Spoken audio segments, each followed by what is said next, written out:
I was just a puppet in their game, a fool who thought love could be real. They laughed at me, mocked my devotion while I clung to the fantasy. 6 years wasted, married to a woman who never loved me. I was nothing but a placeholder, a convenient lie. But now, the truth cuts deeper than any betrayal. They all played me. And now, it's my turn to rewrite the rules. I stood on the balcony of our apartment, looking out at the wide, muddy Mississippi River flowing slowly 4 stories below me. The sun was almost touching the horizon, but it wasn't rushing to go down. It seemed to take its time, hanging there like it was enjoying a long, hot summer day. The air felt thick and warm, turning everything around me a soft, creamy color. That lazy sunset mirrored how I felt inside.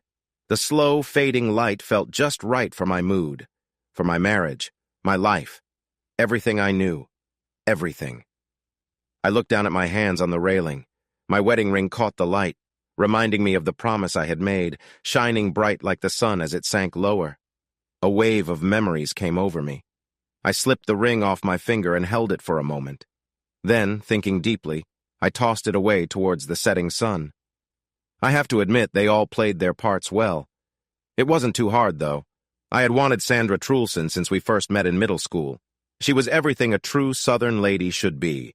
Beautiful, determined, clever, and charming. About 5 feet 4 inches tall, with blonde hair and sparkling blue eyes that shone with joy. She carried herself with grace, fitting right in at family gatherings. Sadly, even though I cared for her deeply, Sandra's heart was set on my older brother, Stevie. Stevie was everything I wasn't. Tall and athletic with curly brown hair, he had a natural charm that won everyone over. He was expected to follow our father's path, heading towards a bright future. Everyone believed that, and they were right. He had a confidence that would take him far in the world, and everyone thought Sandra was the perfect match for him. Together, they looked like the ideal couple. I had just gotten to bed after a show when the phone rang. "This better be important," I mumbled, still half asleep. "It's Stevie," Mom said, her voice shaky. "He's gone." "A car accident." I don't remember much of the week that followed, but some moments are still vivid in my mind. I recall Sandy at the funeral, dressed all in black. Her veil blended with the dark storm clouds gathering above us. I saw Mom and Dad rushing past reporters, shouting questions as they got into a long black car and drove away. I almost laughed. It was funny to think about Dad trying to avoid reporters while in the midst of a tough election. "Maybe we should go now, son," the deep voice of the minister said, gently touching my arm. I looked around and noticed there was no one else there anymore. Just me and him, along with some workers trying to fill in the grave before the rain came. Dad won the election easily, thanks in part to how people felt about the heartbreaking loss of his young and promising son, who had just started what seemed like a bright future. Looking back, that was the start of everything. I'll say this for the political experts. They knew every detail and hated to waste any chance, no matter how questionable it seemed. I think faces said it best. I wish I had known what I know now when I was younger. It's hard to believe my own family could treat me like that. A year and a half later, the day after Thanksgiving, Dad sat me down for an important talk. We were in the den, his office at home. It was filled with big chairs, dark wood, deep red carpet, and a large oak desk. This time, it was one of the few occasions I had been allowed to stay longer than a quick visit, so I knew it was serious. "What are you going to do with your life, Mark?" he asked. "What do you mean, Dad?" I replied. "I mean," he said, looking at me closely and taking a sip of his drink, "you can't keep delaying adulthood. You can't jump from job to job while dreaming of being a famous musician one day." "Maybe you could let me finish law school before I rush into everything?" I suggested. "Don't be disrespectful," he said. I stayed quiet, biting my lip. He looked at me, and I could tell he was thinking. "It's your final year," he continued. "In 6 or 7 months, you need to find a job. Have you thought about that?" I smiled. "I applied to the public defender's office," I said, "in Memphis." His face showed he wasn't happy. "Memphis," he said slowly. "Public defender's office." "Exactly," I confirmed. He shook his head. "That's not going to happen." "Why not?" I asked. "Because my son won't be in a job like that, that's why." Can you imagine what the media would do if you actually helped those people? Would they congratulate me for upholding the idea that everyone is innocent until proven guilty? Don't push it, you know what I mean. You can't work for the public defender's office. And you'll stop me? He nodded. I went blank, realizing he could easily use his connections to make it difficult for me. Then what? What is your plan for my life? I'll give him credit. He didn't smile down at me when I showed my frustration. You really want to go to Memphis? He asked. I replied with a nod. I need to be on my own. I can't do that here in Nashville, Dad. You know that, right? He nodded, finished his drink, and went to refill his glass. When he came back, I was surprised when he offered me a second glass. I took the drink and sipped it, feeling the smooth, warm liquid go down my throat. You're right. You need to make your own way in the world. But there's nothing wrong with getting some support from your dad when you start out, right? What kind of support? He set his drink down and leaned closer. I spoke to Jim Parker at Parker and Smythe. They have some open positions, and he's very interested in you. I closed my eyes and leaned back, speaking to the ceiling. So you agree I need to leave, and your idea of leaving is for me to work for your campaign chairman. You're not going to be working on my campaign, Mark. He has 2 openings for new associates. One is with a partner who deals with appeals, and the other is in corporate litigation. He thinks you'd do well in either role. I sighed and looked at him. He seemed so sure of himself, lost in his own thoughts. I wanted to believe this was a good idea. Sure, he knew I would push for Memphis, and he had a backup plan ready. Still, it sounded promising. Tell him I'll take the appellate position, I said. Not corporate litigation? Appellate, I confirmed. That way I can stay away from the big business people who only want to connect with me because of you. He slumped a bit, but only slightly. I'll call him this afternoon. That works for me. I stood up, finished my drink, and set the glass down. I'll see you at dinner, Dad. You're not going to thank me? For what? He didn't answer. Just under a month later, I was helping Edwina clean up the glasses and plates scattered around the lower floor. Another Christmas party had ended, with many influential guests dropping by to see David Roberts, senior senator from Tennessee. Mark, my mom said, her tone sharper than usual. She suggested that I shouldn't be helping with the cleanup when it should be left to the hired help. I'm just wrapping things up here, Mom. I want to get Edwina home to her grandkids waiting for Santa. I glanced at Edwina, who gave me a nervous smile as if to encourage me to leave before I caused her any more trouble. Taking the hint, I carried a tray of dirty dishes toward the kitchen. Did you see Sandy Trulson tonight? Mom asked as I loaded the dishes into the dishwasher. Yes. You talked to her? Just a bit. Just a bit? I turned to face her, leaning against the counter. What's going on, Mom? She pursed her lips, then dropped her voice as if she was about to share a secret. I think she likes you. Really? The whisper felt too dramatic, and her idea seemed a bit silly. Deborah and Pat both said she's starting to open up, Mom continued. Pat talked to your dad, and Deborah asked me if you were interested. She said Sandy has been asking about you. Pat mentioned it too. Not directly, but it seems she cares. That's odd, I said. I didn't get that feeling when I talked to her. Mom smiled lightly, which made her point seem stronger. We can be good at hiding our feelings, you know. It's often less clear for us than it is for you guys. I didn't know it then, but I would think about her words in the future. Anyway, Mom went on before I could reply, maybe you could call her and ask her to dinner. The Christmas party at the club is tomorrow night, and I know she doesn't have a date. And you want me to call her last minute? Why not?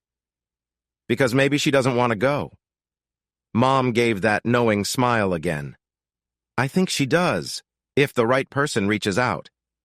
Why are you so excited about this all of a sudden? I asked. She looked a bit hurt, but I knew that look well. It was one she often used. I swear all mothers know how to do that. Come on, I said. Is it wrong that I want to see you happy with a girl you've always liked? The same girl who used to feel like part of this family? Who's always been like the daughter I never had?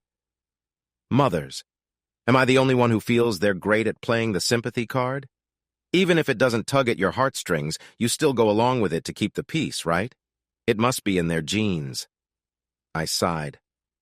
Okay, but only if you send Edwina home now to be with her family. You're calling me at almost the last minute, on a Saturday no less, and you think I don't have anything else to do except go to this holiday party with you? Sandy's response was playful, matching her light tone. She had a way of teasing that made me feel a bit foolish for asking her, one of the most charming girls in Nashville, to join me at a fancy gathering just hours before it started. Still, there was a sweet self-mockery in her teasing that made it all the more fun. She had a way of laughing at herself that drew everyone in. "Well," she asked. I smiled. "I guess that's exactly what I'm doing, Miss Sandra Jean Trulson. You sound pretty sure of yourself, Mark Roberts." I laughed, and she did too.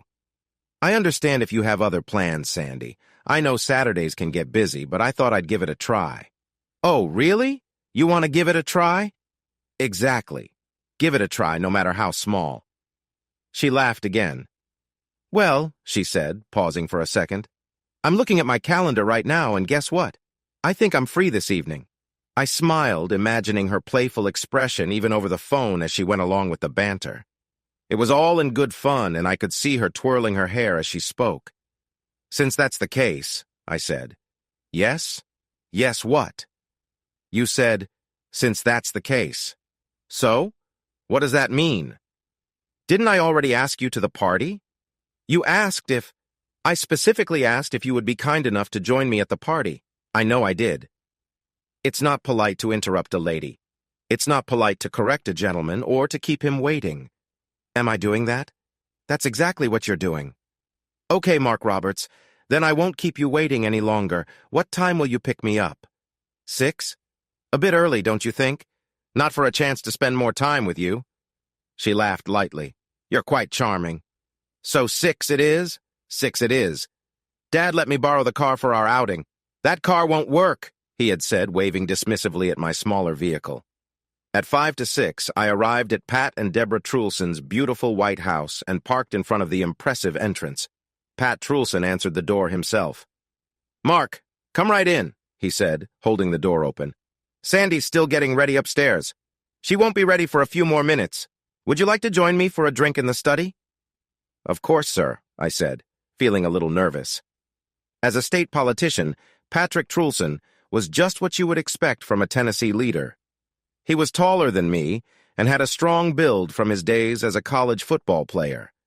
His hands were big, his face was friendly, and he had neatly styled hair. Even in casual clothes, he had a strong presence. "Don't call me sir," he said, leading me into his study. "And please don't call me Mr. Speaker." He made his voice sound deeper for the last one. He picked up 2 glasses from his desk, handed me one, and motioned for me to sit in a nearby chair. "Just call me Pat, okay?" I nodded and tried to smile. "So, what are your plans, son?" he asked, as I got comfortable and took a sip of my drink. I looked around the study as I responded. "I'll be graduating soon, in May. I plan to take the bar exam in July, get the results in September or October, and hopefully start a happy life practicing law." His study looked a lot like my dad's, right down to the rich carpets. I wondered if one had inspired the other, or if there was just one designer known for helping powerful politicians create a classic, impressive look. The main difference between Dad and Mr. Trulson was the statues they had. Dad had one of General Lee, while Mr. Trulson had one of General George Gordon from Tennessee. "You like that?" he asked, seeing me look at the statue of Gordon. I smiled. "Some people say he was one of the founders of the Klan, sir." Mr. Trulson's smile tightened a little, and he paused before saying, "I told you to call me Pat, son." "I'm sorry, sir, but that goes against how my parents raised me." He nodded, relaxing in his chair as he took a sip of his drink. "That's fair. Anyway, your dad says you have a job lined up at Jim Parker's firm in Memphis." "I only interviewed there once. I haven't heard back yet." He laughed. "Trust me, it's a done deal." I nodded, feeling a bit annoyed that everyone thought I only got this chance because of my dad's connections. "I was on the law review at Northwestern, sir," I said. "I've turned down almost a dozen offers from top firms in the Midwest." "Then why Memphis?" I paused and decided to be honest. "I like the music there." "The music?" "Yes, sir. I play guitar in a band back in Chicago, but I think the music scene is better in Memphis." "And what about being a lawyer?" I shrugged. It's just a way to make a living." His expression became serious. "And your responsibilities to your family? My family? Your future family?" "I don't have a wife or kids, sir." He seemed to think for a moment, then relaxed back and smiled. "But one day you will, Mark. And when that happens, will you still chase your music dream? Or will you focus on giving them a good life?" "To be honest, he hasn't thought about that yet, Daddy," Sandy interrupted from the doorway. I stood up at the sound of her voice and turned to see her. She looked stunning, bright and full of life, like a star from an old movie. "Now, why don't you stop trying to scare him before our first outing?" Sandy said with a teasing smile. "Of course, sweetie, I'll save that for the third outing." "You'll leave him alone, Patrick," said Mrs. Truelson as she appeared. "Hello, Mark." "Good evening, Mrs. Truelson." "Are you ready to go, Mark?" Sandy asked. "Whenever you're ready." She extended her arm and I walked over to take it. "Good night, Mr. and Mrs. Truelson. You take good care of our daughter," Mr. Truelson called after us. "I promise," I replied, guiding Sandy to the car as quickly as I could. "Sorry about that," she said once we were on the road. "No need to apologize." She laughed. "What is it?" "You realize they never do that with the girls? Just with the guys?" "Exactly." Her laughter continued. "Can you imagine it?" I smiled and tried to mimic her father's voice. "And let me ask you, young lady, what are your plans with my innocent son?" "Why, Mr. Speaker," she said, pretending to be innocent. "I promise my plans are completely honorable." "Then, I'm sorry, but we might have to call this off before it starts." "You silly," she joked, giving me a light tap on the arm. I laughed, but then my smile faded as I became serious. "What's on your mind?" she asked. I felt her gaze on me, and I didn't want to ruin the moment before it began. "Nothing much." "You can share if you want. I won't bite." I quickly glanced at her before focusing back on the road. "What are your plans, Sandy?" She paused before asking, "What do you mean?" "I just think it's a bit strange, you being engaged to Stevie and all." I waited for her answer, but she stayed quiet until we parked at the club. "Stevie's gone," she said as I turned off the car. I could hear the sadness in her voice. "We all need to move on. It's been almost a year and a half, and we need to keep moving forward." "I understand," I replied softly. "And I like you, Mark," she said, resting her hand on my arm. I turned to her, and she smiled gently. "I really do. I've always liked you. But I'm not Stevie." "I know." She let out a somewhat sad laugh. "Believe me, I know." Then she looked back and continued, "I'm not trying to take his place. You understand that, right?" I looked at her, confused, but she just smiled and wrapped her shawl tighter around herself. How would I know that, I wanted to ask, but then I kept quiet, got out of the car, helped her out, and led her into the dance, and into a new beginning for both of us. The Christmas party was fun. Honestly, it was great. It was probably the best time I'd ever had at a party, enjoying the night without any worries. In fact, the whole Christmas break was amazing. It felt like we started at the Christmas party, dancing and talking, and before long we were always together. She was over bright and early the next morning, and we went for a drive that afternoon. We spent Christmas Eve with family, but we still found time to be together almost all day on Christmas. One perk of having politicians in the family is that they often spend their holidays at shelters and hospitals, taking plenty of photos to show they care about those in need, which they sometimes seem to prioritize over their business interests. That left Sandy and me free to enjoy our time together. When the doorbell rang at 9:30 on Christmas morning, I got out of bed and headed down the stairs in my pajamas. I opened the door to see a smiling Sandy. She looked at me with happy eyes.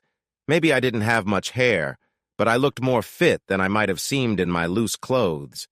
Her gaze stayed on me for a moment before she smiled and asked, "Did you get me a present?" I smiled back, still yawning, and nodded as I stepped aside to let her in. She gave me a hug, her chilly clothes surprising me and waking me up. "Merry Christmas!" "Merry Christmas," I replied, sharing a quick kiss on the cheek. She kissed me back with a warmth that surprised me, and after a short moment I gently pulled away. "Let me brush my teeth first." "It's not that bad," she said happily, tossing her coat onto the bench and kicking off her shoes. She handed me a present. "I got you something, too." I smiled at the small box, shaking it lightly but not hearing anything move inside. "But I want to open mine first," she said, leading us to the kitchen. "Coffee?" "Sounds good. I'll make it while you freshen up."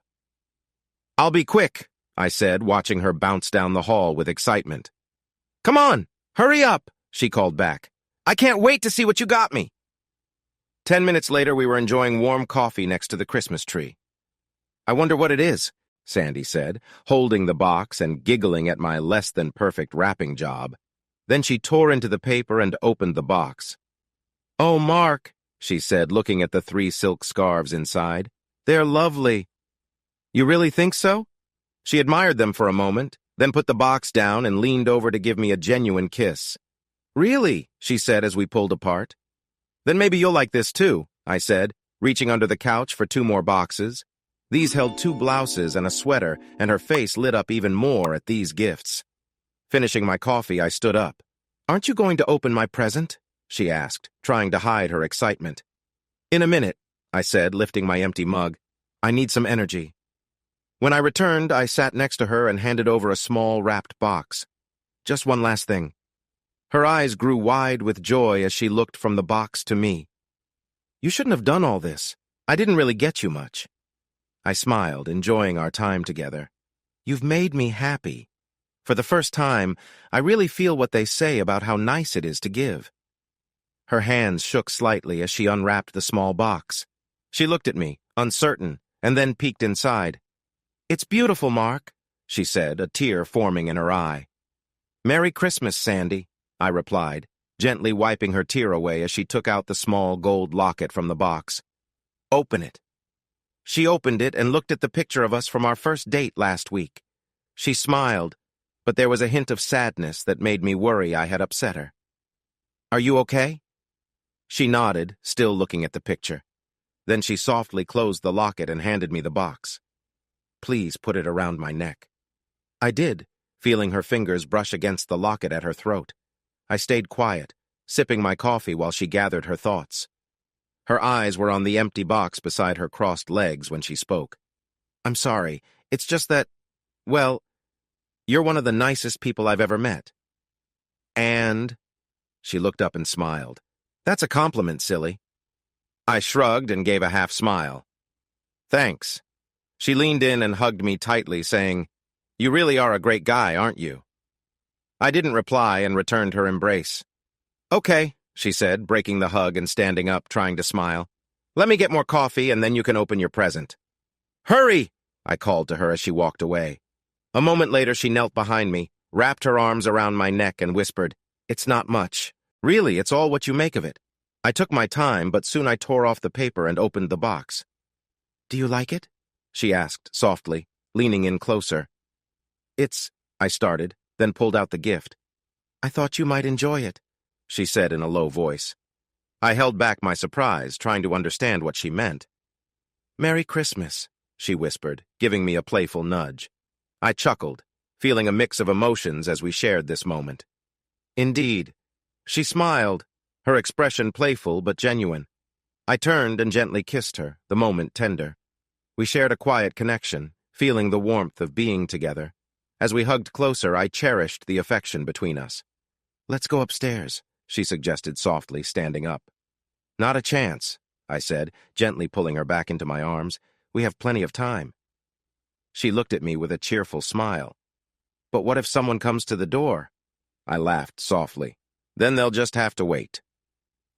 We settled into a cozy spot on the sofa, enjoying the moment. The room was filled with a sense of peace between us. We didn't need many words.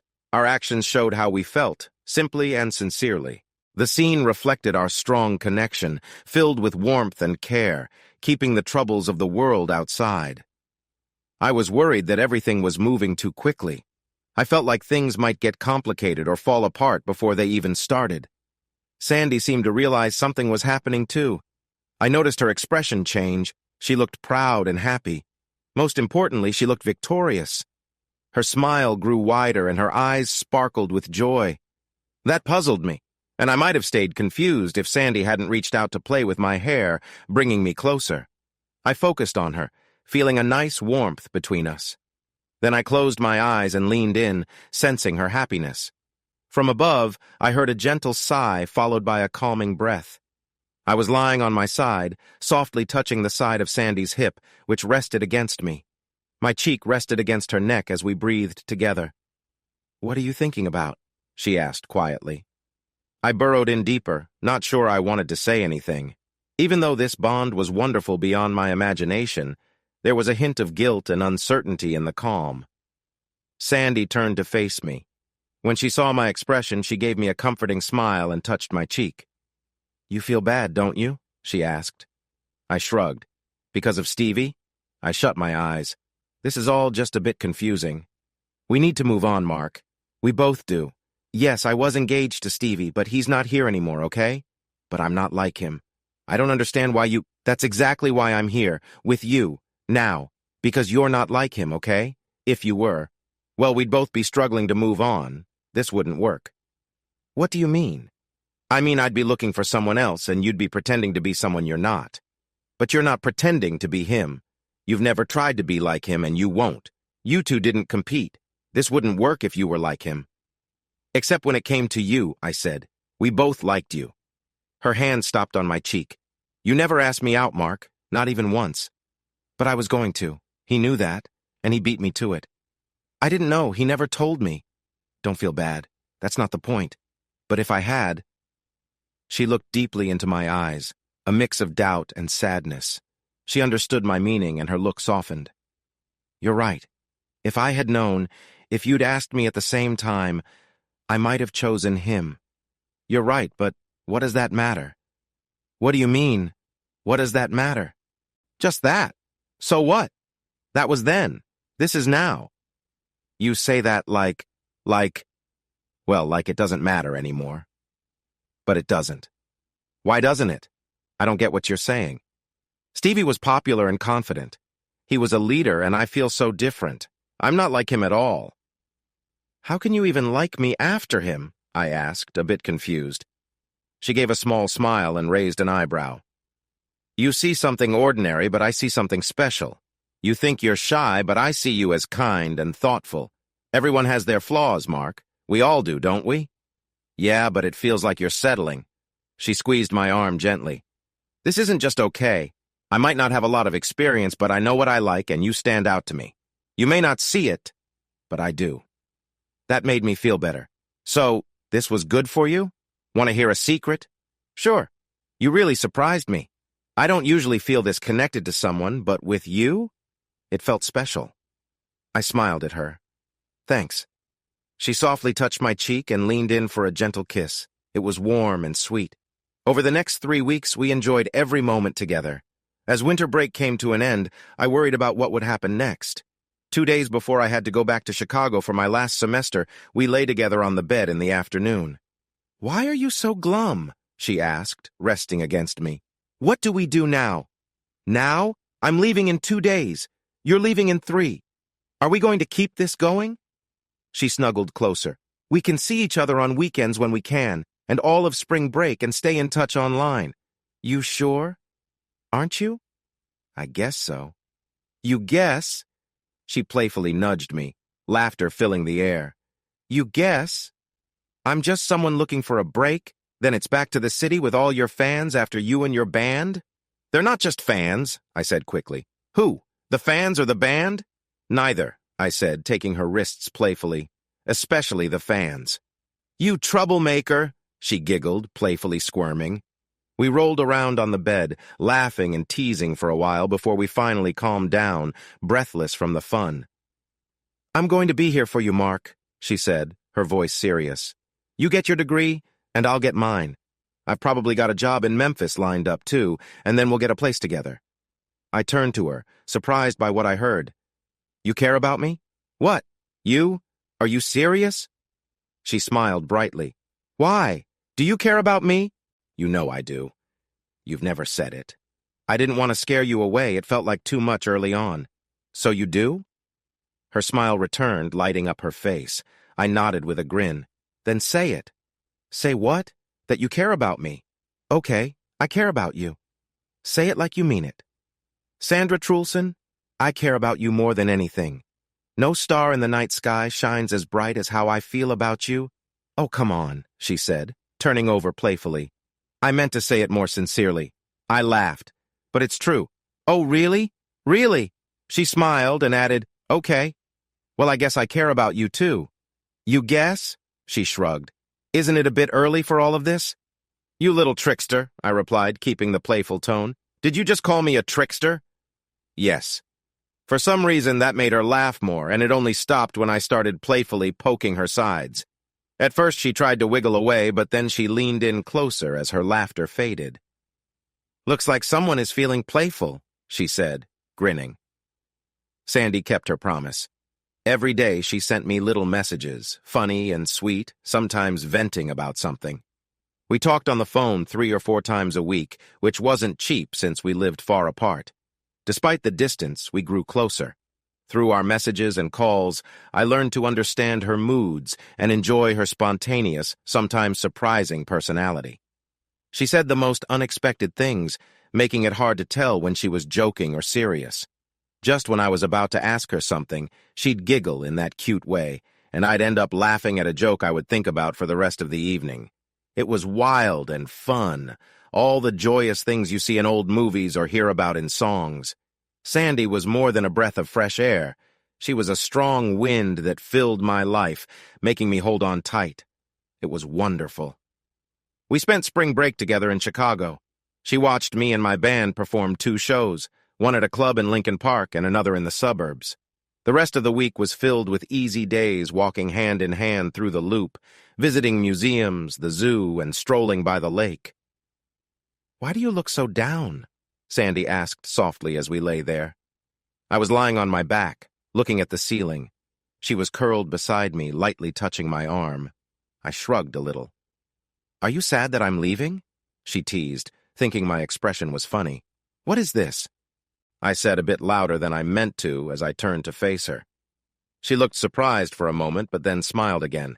This is the last semester before we start the next chapter of our lives, silly. What's all this, Sandy? What does it mean? Now it was her turn to look confused. What's what? What do you mean? Us. Don't you know? I'm not sure. She gave me a curious look and rolled her eyes playfully.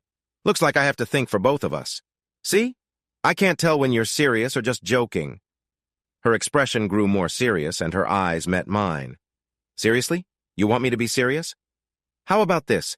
We both graduate in late May, move to Memphis, find apartments near each other, share our plans by September, and have a nice wedding next August. Sound good? I was surprised. Just like that? She smiled. No need to complicate things, right? I shook my head. How long have you been thinking about all this? Since Christmas night. She gave me a teasing look. That's when I really felt good about us, remember? I did remember. So that night was special? It was a moment, she said, smiling. Anyway, I said, now smiling too. So that holiday evening made you want to marry me? She shrugged. Pretty much. I nodded. Do I get to have a say in this? Sure. If your mom doesn't mind, you can probably plan your own party. She and my mother are already working on the other details, the important ones, maybe as we speak. I laughed. Yeah, right. Seeing I was serious, she sighed. You guys can be so clueless. You think this is easy, planning a wedding? Are you serious? The confusion returned on her face, followed by frustration. She got off the bed, her back turned to me. What's wrong? I asked. Is the idea of being married to me really that hard? What? No, it's just happening so fast. It's really surprising me. She turned around, her eyes serious. Do you think this is easy for me? I raised my hands. I'm just trying to say I appreciate everything you're doing. Look, I'm sorry. I just don't want to mess things up, okay? If you want to get married, let's go for it. We can go to City Hall to get the license. Her face changed, softening with a smile. Okay, let's keep to the plan. Remember, engagement ring in September or so, and wedding ring the following August. Should I get down on one knee or something? She laughed and moved closer. I'll take care of the proposals for now. Just remember what you said earlier. What? She grinned. Something about showing gratitude. Is that what you meant? In that moment, we both understood our future together. There was no need to go into all the details of the next 18 months. Everything went exactly as Sandy had said it would. We both got our own apartments in Memphis, although hers was rented month to month and mostly unused. We got engaged in September. I passed the bar exam and got my license in October. We were married in August, and her dad was elected governor of Tennessee in November. Oh, and there was one little twist. Shortly after our graduation, Pat Trulson announced he would run for governor the next year. So what could have been a small note in the social section became the hot topic among gossip writers. Senator's son and state speaker's daughter get married caught the eye of many readers. Our engagement announcement reached not only family and friends, but also the press, thanks to Pat Trulson's campaign team. They wanted to create excitement, but also make Sandy and me feel a bit uneasy. From hard times to happy times was a headline in one magazine. Entertainment Tonight saw us as a romantic success story and started following us closely, with cameras, reporters, and photographers showing up at my home and work. "You should interact with them more," Patricia Burley told me often. As Trulson's press representative, she aimed to get our story out there, so I took her advice with caution. "What do you mean, Patricia? Should I serve them snacks every day and pose for photos?" "Oh no, snacks? Too fancy. How about biscuits instead?" I was shocked, but she seemed happy with my suggestion that was almost serious. Sandy, on the other hand, enjoyed the spotlight. She always looked great, with just the right amount of makeup and a bright smile that became thoughtful when we talked about Stevie. Then she'd return to her warm smile as we talked about our engagement and plans for our wedding. I had to admit, she was a natural at this. Her experience in communications and public relations helped a lot. After our wedding photos, which were meant to be private, were unexpectedly shared a few weeks before the November elections, the media interest cooled down a bit. Pat Trulson gave a heartfelt speech honoring Stevie while celebrating Sandy and me for moving forward, which resonated with the audience and contributed to his big win. As for me, I often felt overwhelmed by everything. Patricia, Pat Trulson, the photographers, and reporters were all part of the whirlwind around us. But Sandy and I were busy settling into our new condo by the river, so I didn't stay upset for long. Life was good, for a little over 3 years. Then a problem came along. The problem was named Napoleon Bonaparte Bonnaroo. I know, surprising, right? Nap was a decent guy, even if he had a few issues with small troubles and using substances. In simple terms, when he had a drink or two, things could go wrong. Sadly, in 1996, a serious incident happened at the Dewdrop Inn just east of Memphis. Someone entered with bad intentions, went to the cash register asking for money, and hurt the bartender before taking some cigarettes and leaving quickly. The police caught a break when an informant mentioned that Nap Bonnaroo was bragging about being involved in the event. Just 2 days later, officers saw Nap coming out of a store and brought him in for questioning. At first, Nap didn't want to cooperate because he wanted to go back to his evening, but the officers took him to the station. After 11 hours, the police claimed he had confessed, although it wasn't written down or signed. Nap ended up with some injuries that the police said were because he was resisting arrest. The trial judge rejected Nap's request about the confession. In the end, the jury found him guilty and gave him a life sentence without the possibility of parole.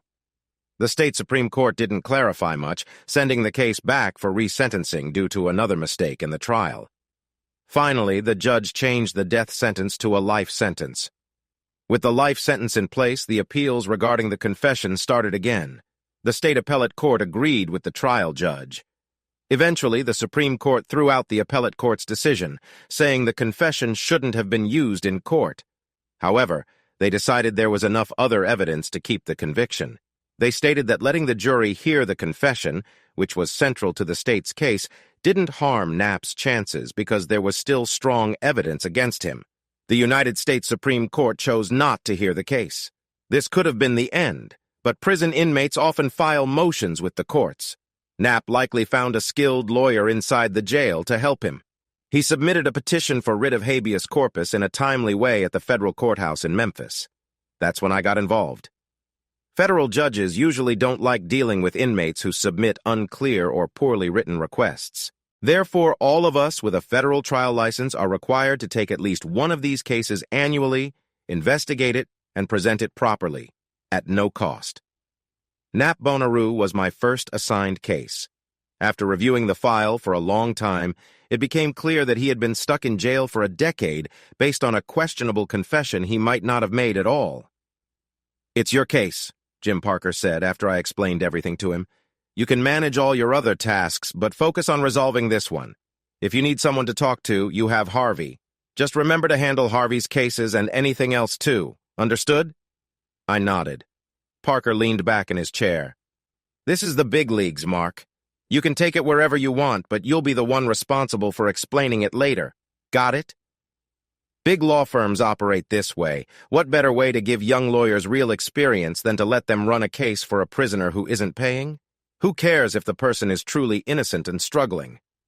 Welcome to the world of real cases. I was, of course, scared. My legal work so far had mostly involved going over documents, doing lots of research, and writing drafts of legal arguments. I had never been in charge of a case, never been in a courtroom, and never argued in front of the Sixth Circuit Court of Appeals in Cincinnati. Now I had to manage everything in Nap Bonnaroo's case, and his future depended on me. Plus, I still had my regular workload of over 65 hours a week. What fun! The difficulty started 2 months later. "Is something wrong here?" I turned to see Sandy, lying on her side under the covers. "You know I need to finish this research," I said, putting on my jeans. "Mark, it's 5:30 in the morning. On a Sunday afternoon, I was lost in thought about my case. But this is the only time I can focus. And what kind of case is it again? A federal prisoner case. A serious one, right? No. But you said he didn't do it. And what are you doing about it?" "I'm trying to get him out." "And that means you can't get back home before 11 at night, and you have to spend 12 hours a day at the office on weekends? You think I'm enjoying this too? Well, you don't seem that upset." I finished getting ready quietly. In a way, Sandy had a point. It was a big task, and I felt responsible for helping someone who might be wrongly imprisoned. "Well?" she asked as I was done. I sat on the edge of the bed. "What do you want me to do? Just let this man stay in prison for something he probably didn't do?" She looked at me with a mix of disappointment and sadness, emotions I hadn't seen from her before. "Listen," I said softly. "I'll be home by 1 or 2, okay? I promise. We can enjoy the rest of the afternoon and evening together, doing whatever you like." She stayed quiet, just watching me. When I got home that afternoon, Sandy was gone. She didn't answer her phone, and by the time I fell asleep on the couch, she still hadn't returned. As the weeks went by, I noticed that we were drifting apart. Sandy hardly talked to me, her face showing sadness and frustration. It was unsettling, but I was too focused on preparing for the hearing in Nap Bonnaroo's case. The district court judge, Leland Duesterbach, was known to be strict and required solid reasons for delaying a case. The state found out that their first request was only partly accepted, and their second was completely turned down. Time was short, and the hearing was coming up fast. The hearing lasted 4 days. We shared our witnesses and made our case. When it was finally over, Jim Parker recommended that I take a few days off. "Sandy?" I called out as I walked into the condo. There was no answer. I tried her cell phone, still no response. I called her office, but I only reached voicemail. I contacted her family, but they hadn't heard from her in weeks. I reached out to some friends we both knew, but they seemed distant and unhelpful. It was close to midnight. I found myself on the balcony looking at the dark waters of the Mississippi River below, thinking about how much had changed in my life. I had my feet resting on the railing and a guitar in my lap. I was playing some songs while feeling down about everything, especially wondering where Sandy was, when I heard the glass door slide open behind me. "What are you doing out here?" she asked, her tone flat. "Waiting for you." "Why?" "Because you're my wife. I finally finished with that case today, the hearing at least. I have the next 3 days off, and I wanted to spend that time with you." "Just like that? Just like what? You spent months not really noticing me, and now you show up saying it's all over and we can go back to normal." I thought about her words while I strummed a few notes on the guitar. Sandy was clearly waiting for me to say something. "I'm sorry," I finally said. "You keep saying that, but nothing has really changed." "How would you know?" "What do you mean, how would I know?" "I mean that you've been gone for most of the past few months, too." I've taken time off to try to be with you, but you were never around. No one knows where you are, you don't answer your phone, and your friends don't treat me well when I call. So where have you been? Same as you, she shot back. At work. If you want to climb the ladder this fast, I figured I should do the same. But no one answers when I call your office. Because it's easier to work without the constant interruptions. I nodded, keeping my eyes on the slow flow of the river below. I'm going to bed, she said at last. I stayed there alone. I remained on the balcony for another 6 hours until she woke up, got ready, and left for work without saying anything to me. I spent the weekend by myself, walking along the river, having a drink in quiet bars, and playing guitar on our balcony. I didn't know where Sandy was, and she wasn't sharing. The atmosphere was tense the few times we were in the same room, as if neither of us wanted to make the first move. I had tried to take the first step on Thursday night, but it didn't go well. Our young marriage seemed to be on the brink of a serious divide, and I wasn't sure how to fix it. Sandy didn't seem interested in trying either. On Monday morning, while I was deep into editing a final draft of a legal document, my secretary popped her head in. "You won't believe this," she said. "What is it?" "The district clerk's office just called. You need to see Judge Dusterbeck at 2. "Is that a problem?" "The decision's ready." I leaned back in my chair, speechless. We had just had the hearing 4 days earlier. Normally, decisions like this took weeks or even months. They were never quick. The judge's swift response made me think it wasn't good news. The only reason he would come back so fast was if he was denying our request. During lunch, I struggled to sip on my iced tea, trying to keep calm despite feelings of disappointment and shame. I had worked hard on this case, wanting Napoleon Bonaparte Bonnaroo to be free again, which was only fair. With that thought, I made my way into the federal courtroom, finally reaching the counsel table in front of the judge. Adding to my stress, I was 10 minutes late due to a traffic accident. "Glad you could join us, counsel," Judge Dusterbuck said with a sigh. I looked up and mumbled an apology. The judge then smiled and said, "All counsel approach the bench." Margie Lane, the attorney for the state, walked confidently to the judge while I hesitated at the table. "Don't be shy, Mr. Roberts," the judge called. "The petition's granted, the writ's issued." Margie stopped in her tracks, turning to look at me, her face showing shock. She was just as surprised as I was that she had lost. Still in disbelief, I slowly stepped toward the bench, passing Margie, who stood there motionless. Judge Dusterbeck pushed 2 thick piles of paper toward me.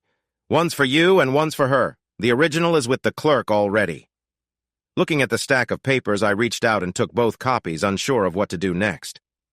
"The marshal's office is serving the writ to the warden right now, and Mr. Bonnaroo should be released in a couple of hours." "Thanks," I managed to say. He simply shrugged. Finally, Margie found her voice. "Your Honor, the state asks that Mr. Bonnaroo not be released until—" "That's enough, counsel," the judge interrupted firmly. "Your request is denied. He will be released on his own promise to return. If you want to change that, speak to the circuit court." She knew she couldn't argue. The decision had come so quickly that they weren't prepared for the appeal. I finally understood. I had done it. A significant success for my first case. "And for the record, Mr. Roberts," Dusterbuck said as he got up, "well done. Unfortunately, this means you will likely have more cases like this." With that, he left the room. I turned to Margie, who glared at me in response. I tried to hide my excitement, but I could feel a big smile on my face as I handed her a copy of the decision. She took the papers without a word and said, "This isn't finished." Then she exited the room quickly. I stood there for a moment, enjoying my victory, even if it was brief, before I grabbed my briefcase and walked out. I had arrived. I sat nearby, waiting for everyone to finish reviewing the decision. My boss, Harvey Fairstein, finished first. He was skilled in these situations and knew exactly what to look for. When he was done, he placed his copy in his lap and looked at me with a big smile. A few minutes later, Jim Parker finished reading, closed the document, moved it aside, and extended his hand to me. "Absolutely brilliant, young man." I stood and shook his hand. "Thanks." "No, Mark, I mean it. I don't know how you manage this. Maybe old Leland has some connections, but this decision is solid and it can't be challenged. It was written perfectly, and there's no way it was done in just 4 days. He must have been working on it for weeks. Even experienced people would have hesitated. Harvey gave me a pat on the back. He's right. I doubt they'll bother appealing. I raised an eyebrow, not quite believing that. Seriously, Mark, they're funded by taxpayers. Their case wasn't strong, and they knew it. I don't understand how the appellate courts let it last this long, not to mention that the previous trial was handled poorly. Still, I think you've won. When will we know for sure? I asked. Harvey shrugged. Best guess? By the end of business tomorrow. Why? Because if they decide to take it to the Sixth Circuit, they'll need to file something by then to ask for bail to be canceled or set very high. It won't take long, and they should have it submitted while they still have their lead. I nodded, remembering when I first met Knapp and the 4 days I had seen him in court. He seemed fragile and anxious, clearly not suited for prison, and I was worried he wouldn't survive there much longer. Then Parker's phone rang. Yes? There was a pause. Okay. You call the press and we're on our way. He hung up the phone and turned to us. Bonnaroo is still at the county facility. They were about to move him this morning when they got the message from the clerk. The paperwork has been processed, and the warden has approved Bonnaroo's release here. They've taken care of everything and sent it over to county. Let's go. Where to? Parker looked a bit puzzled for a moment before laughing.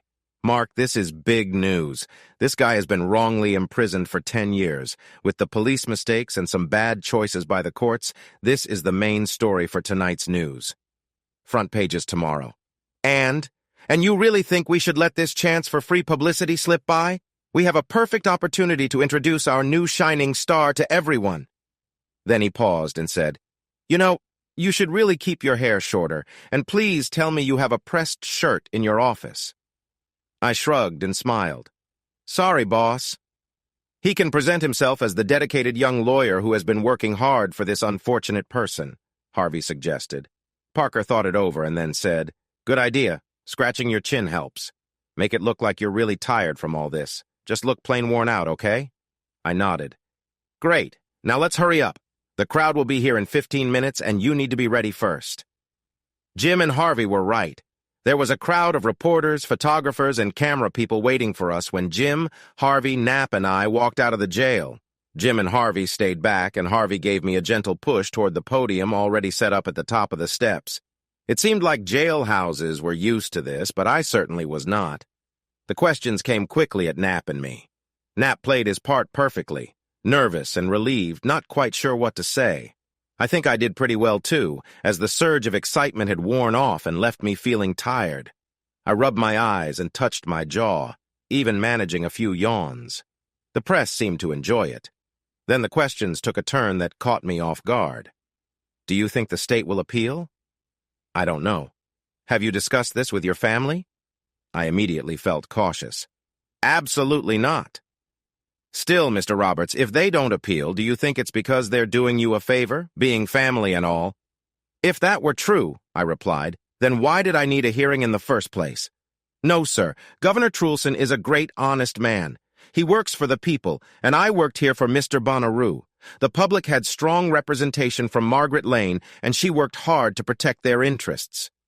But as the district court's decision showed, this never should have happened. It all took place long before Patrick Trulson became governor.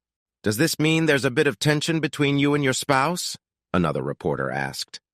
I felt myself sink at the question. I can only say that I've been at the office day and night for the last 5 months, working on this case. I'm trying to help an innocent person. That has understandably affected my young marriage. It has taken adjustments and sacrifices. Still, I love my wife, and she loves me. I want to thank her from the bottom of my heart for standing by me during this time. Was it all worth it? Someone shouted. I frowned, then thought about my earlier answer. I looked at Knapp, who stood next to me looking overwhelmed. Beside him was his mother, who was in her 60s but seemed older. Her tired face showed signs of a hard life, and her gray hair hung loosely. She gave me a soft smile as tears rolled down her cheeks. It's not about whether it was worth it, I said, my voice thick with emotion as I focused on Knapp and his mother. It's about whether it was the right thing to do, and that answer is yes.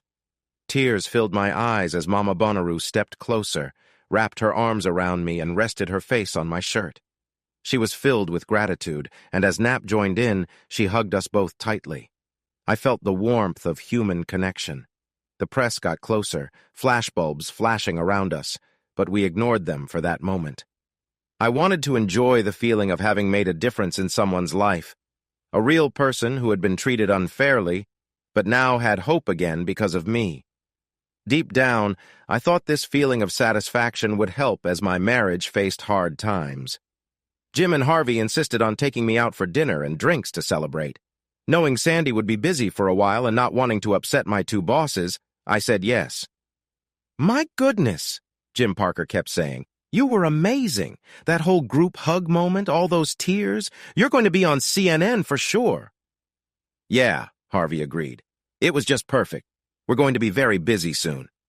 "The new clients," Parker said, rubbing his hands together at the thought of more work coming in. When I got home, Sandy was sitting on the couch, the lamp beside her being the only light in the dark condo. I stopped a few steps in and looked at her. "Hey," I finally said. "Hey," she whispered back. I felt uneasy, not sure what this meant. "I saw you on the news," she said, her eyes down. Yeah, I won." She looked back up at me, and I noticed tears in her eyes. "They really needed help, didn't they?" "Yeah," I replied, my voice a bit unsteady. "They really needed help. He didn't do it, did he?" "No." "And his mom. She looked so sad and worn out. She looked at you like you were a light of hope, like you were something special, like you were the only good thing they had seen in a long time. I guess she was just glad to get her son out of trouble." Sandy sniffled and wiped her nose with her hand.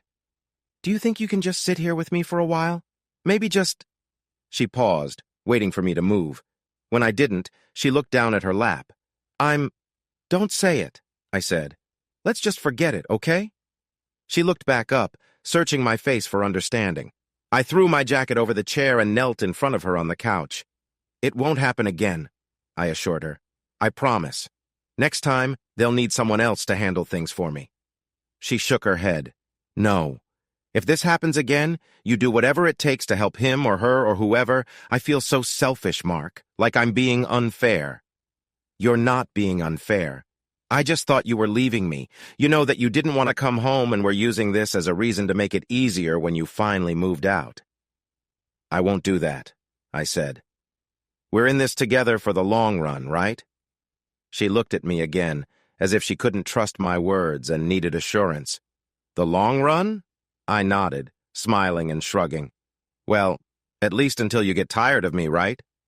She laughed through her tears, which made her hiccup a bit. "Who says I'm not already tired of you?" Before I could reply, she hugged me until her tears stopped. And for the second time that day, I felt a wave of relief. I realized for a moment, I felt like a hero, like Superman. It felt like I had faced two big challenges in one day, and that's how things went for the next 3 years. Life returned to normal. Sandy and I worked our 60-hour weeks. We enjoyed quiet evenings and relaxing weekends together, and we both moved up in our jobs. For 3 years, everything was great again, until Governor Trulson decided he wanted to run for president. That's when I first learned how it felt to be let down, not just by someone I loved, but by almost everyone I cared about. The governor's mansion in Tennessee is a beautiful red brick building in Nashville. One of the perks of being the boss, I suppose, is that you can live in that grand place if you want. But the downside? I wasn't sure how I'd feel about all the tourists walking through on their tours. It doesn't seem right to have such a big house if you can't be alone when you want to, does it? Anyway, Sandy and I were staying with her family at their big house. The people there were her parents, her 2 younger brothers, and my parents. That was everyone. So I knew something important was happening. Darlene, the middle-aged housekeeper, brought in a tray full of desserts just as Pat stood at the head of the table. "I want to thank all of you for coming this weekend," he said, raising his glass of wine. We all echoed, "Cheers!" and lifted our glasses for a sip. I decided to skip the bread pudding, and Pat smiled at me. "Darlene, could you get him a glass of bourbon instead?" I looked at him, and he seemed a bit anxious. "And one for me too, if that's okay." She nodded and hurried to the kitchen for the drinks. "I'm not really sure how to say this," he continued, placing his glass on the table but staying on his feet.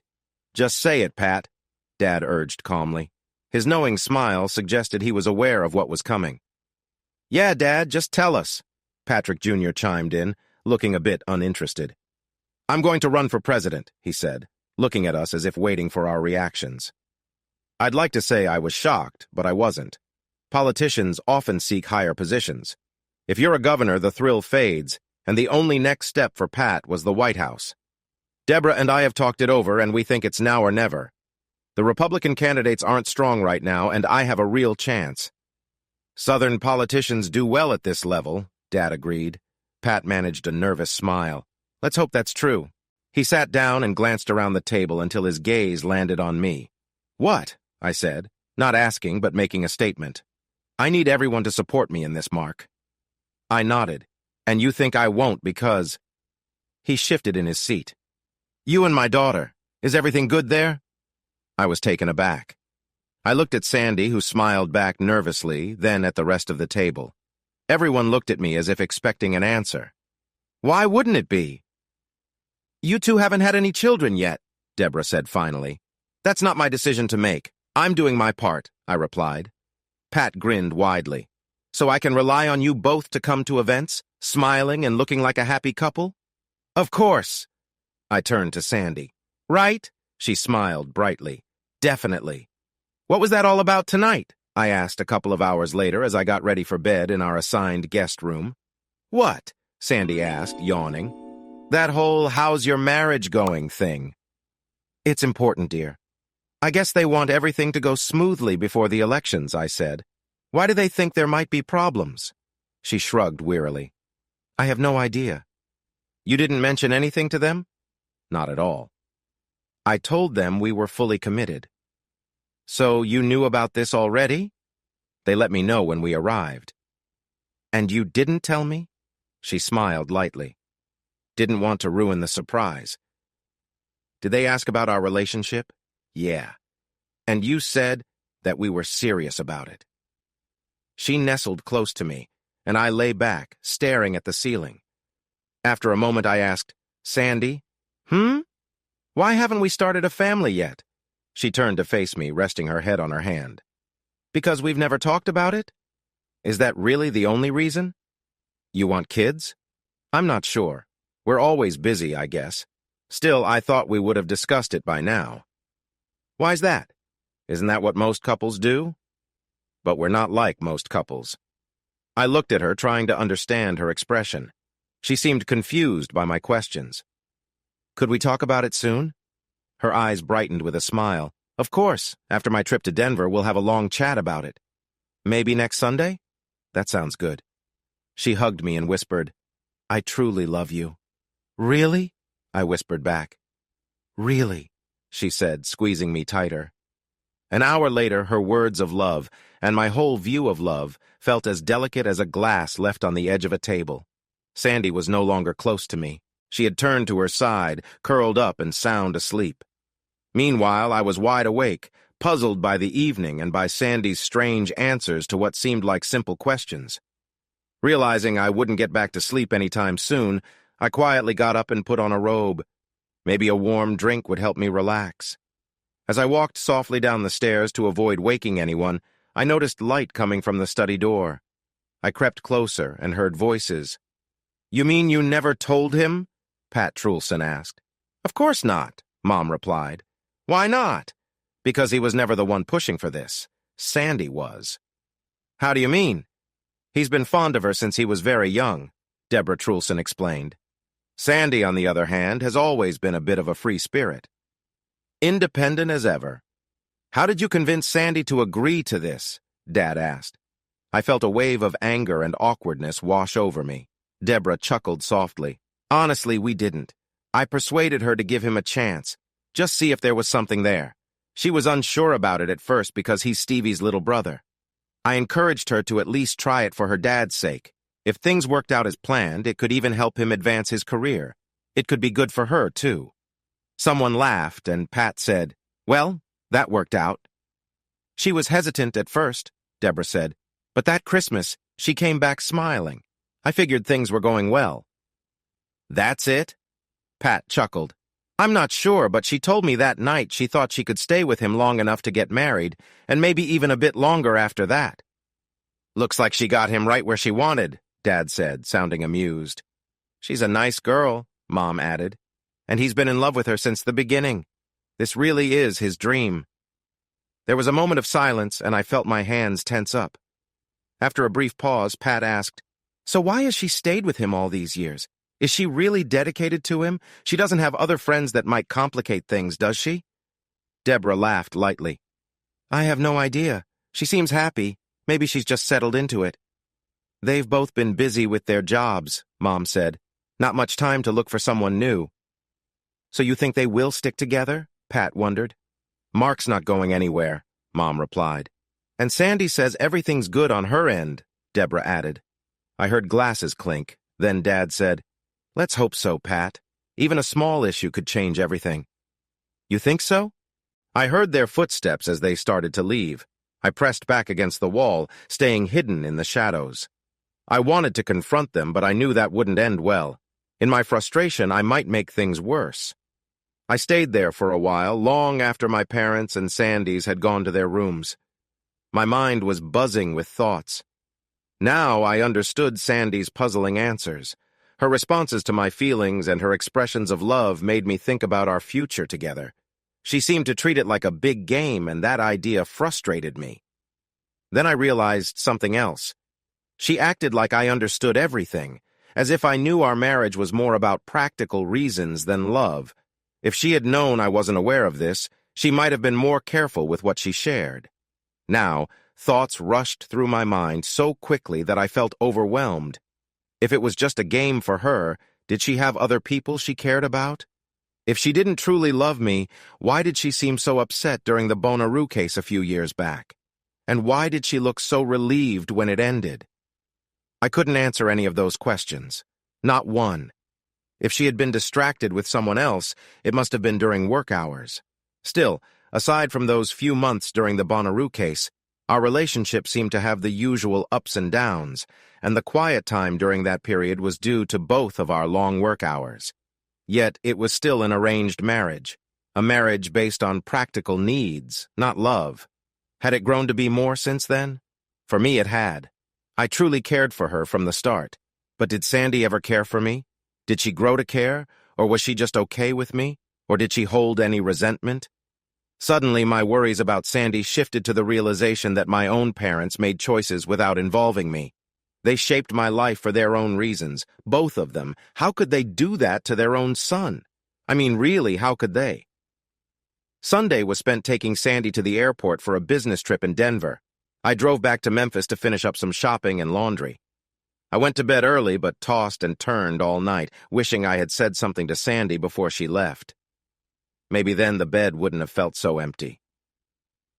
On Monday morning, I came into the office feeling exhausted. Emotionally, I wasn't ready to be there. Physically, I was worn out. I didn't know what to do. Should I talk to Sandy? What would I say? "Hey, I've realized our marriage is mostly for practical reasons. Do you really want to keep it going?" She would probably look at me as if I didn't understand anything. Well, that's how it is. Worst case, she might insist that we stay together until after the upcoming elections. And how could I say no? If I felt happy, did it really matter if it was true love, or should I just keep going along, wondering if things might change? Sandy seemed happy enough. We both looked content. Did it really matter if it was true love? Did it really matter how it all began? Arranged marriages happen often, both in politics and in many cultures around the world. Though she was attractive, do you really think Jack Kennedy married Jackie for true love? No. He married her to quiet the talk about his other relationships. Even after they were married, he continued to seek connections outside their marriage. Jack Kennedy went into it knowing what he was doing. I didn't. But then again, Jackie didn't either, and history says she loved him, just like I thought I loved Sandy. Now, though, I was unsure if those feelings still held true. "Mr. Roberts?" I turned from the wall to see my secretary, Thelma Sanderson. She was balancing a tall stack of thick binders in her arms. "Yes, Miss Sanderson. Do you mind if I find a place for these here?" I looked around my office. "Sure. What are they?" "All the books for your father's campaign committee. Mr. Parker has no space left and asked me to find a spot for them for now. Since he's your father, I thought this would work. How long will they be here? She shrugged as she bent to stack them against the wall next to some boxes I was sorting through. A couple of days, I guess. Fine, I said, turning back to the wall. I'm not sure why I did it. I stared at the walls for another 10 or 15 minutes. Those books felt like they were calling to me. Jim Parker's team, along with some tired-looking accountants, were always going over those books. I had seen them gathered at the big table in the main conference room every few weeks, arguing and writing down notes. I had always thought I'd escaped that, but my mind was tired of worrying, so I decided to take a look at the books. I carried 2 of them to my small round table. I opened the first one, which had the most recent records for the first quarter. It was filled with copies of election filings and required information. In short, it was confusing to me. I set aside the first book and opened the second one to find something entirely different. These were memoranda on campaign finance matters. This was better, I thought. Dry details that formed the basis of the law. How to report this donation and that expense, and how to explain everything without being too detailed. This was important, I thought. Campaigns strive to be as private as they can. There's no point in letting a wrongly labeled expense cause trouble when a reporter decides to dig into things on a quiet news day. About an hour later, forgetting my troubles and the real tasks waiting on my desk, I stumbled upon a curious memo titled, Staff Support or Consultant. It was short, just under 3 pages. The first few lines jumped out at me and took me by surprise. Question presented: how can we label child support payments to follow rules but not show what they really are? As I read on, I found out that regular payments were being made to someone named Clarice Talbot. They had been making these payments for 7 or 8 years, but new rules about labeling campaign staff payments had changed. The Finance Committee wanted to keep paying but didn't want to attract any attention under the new rules. I went back to my desk and searched for Clarice Talbot. There were many results, but one name stood out from an old Washington Post article. It was my dad. There was a picture of him at his desk with a young Clarice Talbot, his secretary, standing next to him as he signed something in his Senate office. I checked my father's Senate website, but there was no mention of Clarice Talbot there. I returned to the records. After 20 minutes of quick searching, I found an address where the checks were sent. They were going to a town in Illinois called Grant City. I had heard of it. It's about an hour outside of Chicago. Back on Google, I confirmed through a directory search that Clarice Talbot still lived at that address in Grant City. I found no more details in the records or online. Then I leaned back and rubbed my temples, noticing the heavy realization forming in my mind. Dad's campaign was making child support payments to his former secretary. There could only be one explanation. I had a brother I had never known about, and he lived in Grant City, Illinois. Slowly, the tension eased, and I felt calmer. That calm grew as a plan began to form in my mind. Smiling, I leaned forward and typed. After I finished, I printed out the document and picked up the phone to call Human Resources. "Hi, Marcia," I said. "It's Mark Roberts. I just wanted to check if you're in." "What can I help you with, Mark?" she replied. "I need to drop off my resignation letter," I said, hanging up before she could respond. I left before any of the partners came back from lunch. That's how I found myself on that balcony 8 hours later, back where everything began. I had sold my car, closed my bank account, packed my clothes into one suitcase, and bought a ticket for the train. I watched the sun set and took one last look at the Mississippi River flowing below me, then picked up my guitar and suitcase, turned around, and left. I was headed to find my brother and have a long conversation with Clarice Talbot. I was taking the City of New Orleans train to start a new life somewhere else, somewhere far from the cold disappointments of those who I thought cared for me. I felt so down that I couldn't even hum a song as I sat on that train. When I arrived at Union Station in Chicago, I quickly walked out the doors and headed down the street to the Atrium building. There was a train to Grant City leaving in 20 minutes, and I wanted to catch it. An hour and a half later, swaying with the motion of the train, I looked out the window and enjoyed the changing scenery. I hadn't been back to Chicago since finishing law school, and I wished I had taken the time to enjoy lunch in the city. I could have revisited my favorite spots, maybe even talked to an old professor or seen a classmate, anything to remind me that I had a past and people who cared about me. "Grant City, next stop," the voice announced over the loudspeaker. "All passengers must exit at Grant City. Last stop, Grant City." I glanced around at the 4 other people sitting in the car. They were strangers, and I would likely never see them again. And that's when it hit me. I couldn't go back to Chicago and face the people I knew. This involved the White House and my dad's Senate career. They would be looking for me, trying to track me down and see what I was up to. They'd want to talk me into coming back and doing things their way. I smiled, imagining them all trying to figure things out.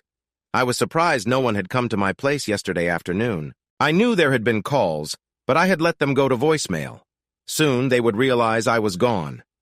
If not now, then when Sandy returned home and noticed my clothes and my favorite guitar were missing. They would be in a rush to figure it all out, and that thought gave me a sense of relief I hadn't felt in a long time. It was time to move on. The important parts were simple.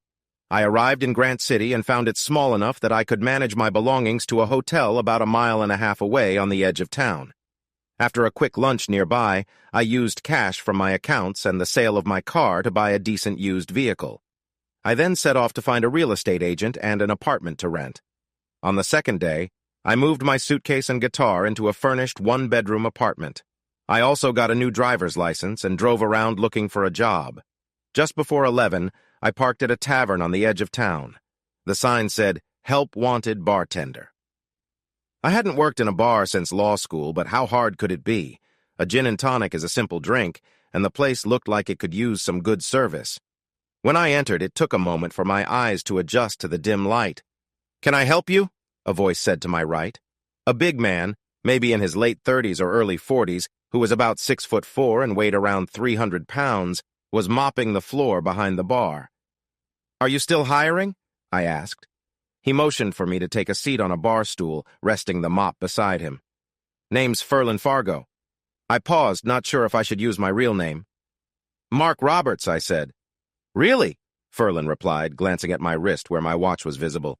"You sure about that?" I nodded. "Last time I checked." "And you know how to bartend, Mark Roberts?" His voice showed he wasn't convinced of either my bartending ability or my name. I smiled. "Last time I checked." "Have you done it before?" "Some." "What do you mean, some?" "I worked in a bar for a bit in college. Do you know how to make a Rob Roy, a Manhattan, old-fashioned margarita daiquiri?" I nodded. "Then make one for me," Ferlin said. "Which one?" "Old-fashioned." I stood up, moved towards the back bar, looked over the supplies, and grabbed a highball glass. "Just tell me what goes in it," he said. "No need to waste good ingredients." "Muddle some sugar with bitters, stir in a shot of bourbon, fill it with ice, and top it with soda. Garnish? Cherry and orange slice if you have them." He smiled a little. "We've got those." "In the cooler, right?" I asked, nodding toward the small fridge near the cash register. "Yep, we use bar sugar." "That's fine." His expression shifted slightly. "Where are you from, Mark Roberts?" "South." "Where exactly?" I chose not to answer and met his gaze. "Are you running from something?" "No." "Ex-wife?" "Not yet."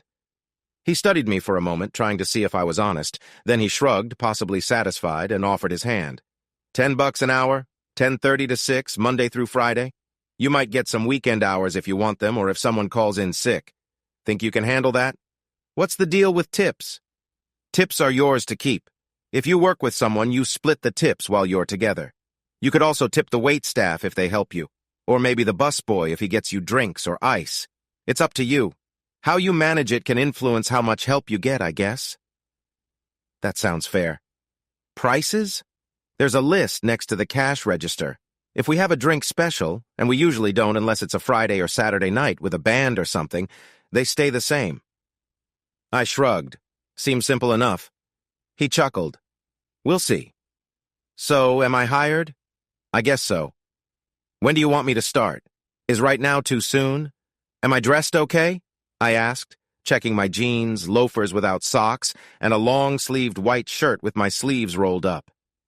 "Maybe a bit fancy. Do you need time to change?" "This works for me if it works for you." "Works for me." I reached out my hand. "Thanks." He shook my hand firmly. Don't take anything from me, Mark Roberts.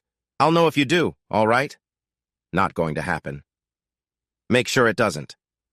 He gave my hand a gentle squeeze while looking at me, then released it with a small smile. Welcome to the hitching rail. Happy to be here. He tipped the mop toward me. See if you can clean this area up before the customers arrive in 10 minutes, okay? I took the mop and got to work. Thank you, Jesus, I heard Ferlin mumble as he walked to the back of the building, probably heading to the kitchen. It was no time before the first customers walked in. 7 of them came in, and then a tall woman with frizzy, bleached blonde hair hurried in right around 11:15. Sorry I'm late, she said, handing me her purse before grabbing a black apron and a ticket pad from the bar. We seem to have it under control, I replied, putting the last of the drinks on a tray. I'll take this, she said, her eyes scanning the drinks in the dining area. 2 cherries in this one, she pointed at a glass of Coke. Levon always wants 2 cherries. I added the cherries and placed them on top. I've got this now, she said with a cheerful smile, balancing the tray on her shoulder. Go ahead. After 2.5 hours, I was washing the last of the dirty glasses from lunch when the woman plopped down with a big sigh. Wednesdays can get really busy, you know? Not really. She tilted her head, looking at me with interest. Who are you? Mark. When did you start? This morning. Her face brightened as she stretched her arm across the bar. Well, Mark, nice to meet you. I shook her hand and asked, And you are? She rolled her eyes like it was the easiest question ever. Debbie. Debbie who's always late and still hasn't finished cleaning her tables, Ferlin said as he waddled toward the bar. That's me, she replied, getting up. Come on, I'm just trying to be friendly. Be friendly after your tables are clean. Ferlin Fargo sat at the bar looking like he had just played a tough game. His thick black hair was damp and messy, his face was sweaty, and his shoulders slumped under his soaked shirt. Water, he said softly. I quickly grabbed a glass, filled it with water, and set it in front of him. He drained it in one go, set the glass down, and signaled for more. I refilled it, and he gulped it down just as fast. Thanks, he said, his breathing steadying, and he seemed to regain some energy. Wednesdays can be quite a handful. How come? It's Italian day. Spaghetti and meatballs, ravioli, sausage and peppers. The kitchen gets really busy back there. Looks like a lot of people enjoy it. Must be tasty. He glanced at me, a hint of a smile forming on his scruffy face. It is tasty. Plus, it's fairly priced. That's why it gets so hectic. So every day isn't this crowded? He chuckled. Oh, they all tend to be busy, especially with Debbie always running late for work. Always? Well, sometimes she's later, but not by much. Never on time? Not ever. I watched the waitress in the other room balancing dishes and humming to herself. The customers like her. They don't seem to mind her lateness. You, on the other hand, can't afford to be late. Got it? For now, I replied, trying not to grin. For now? What do you mean? The crowd doesn't know me yet, but soon they will. He raised his arms in mock defeat. Wonderful. Another dreamer. Just great. I held back a laugh and continued cleaning. This was way better than just writing reports. After work, I drove slowly by 714 Madison Street. It was a small bungalow, about 35 feet wide, painted white with yellow shutters and a green roof. It looked neat, and the yard was well taken care of.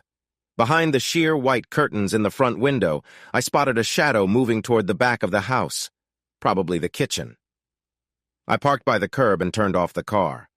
Now what? I had found Clarice Talbot and my brother, but didn't know what to do next. My plan had been to find them. Well, I'd done that. But I couldn't just go up and knock on the door, could I?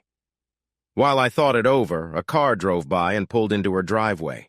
Almost right away, a little kid in a big football uniform hopped out of the back seat.